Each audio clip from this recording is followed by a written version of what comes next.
Havaların soyuması ilə birlikdə xəstəliklərə qarşı müqaviməti artırmaq və bədəni daxildən isitmək üçün mətbəximizdəki ədviyyatlardan istifadə etmək ən təbii üsuldur. Milli.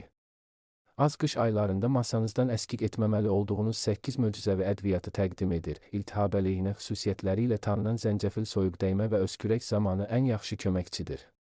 Qan dövranını sürətləndirərək bədən hərarətini artırır. Darçın qan şəkərini tənzimləməklə yanaşı antimikrob xüsusiyyətlərə malikdir. Çaylara və ya şirniyyatlara əlavə edildikdə infeksiyalara qarşı qalxan rolunu oynayır. Sarıkök tərkibindəki kurkumin maddəsi sayəsində güclü antioksidantdır.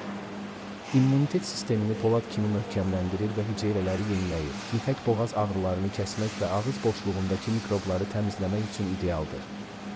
Həmçinin bədən müqavimətini artırır, istiot tənəffüs yollarını təmizləyir və bəlğəm gətirici təsirə malikdir. Soyuqdəymə əlamətlərini yüngülləşdirmək üçün şorbalara bol əlavə edilməsi tövsiyə olunur. Adaçayı boğaz iltihabı və ağız yaraları zamanı qarqara kimi və ya çay kimi istifadə edildikdə möcüzələr yaradır. Keşniş toxumu həzm sistemini rahatladır və bədəndən toksinlərin atılmasına kömək edir.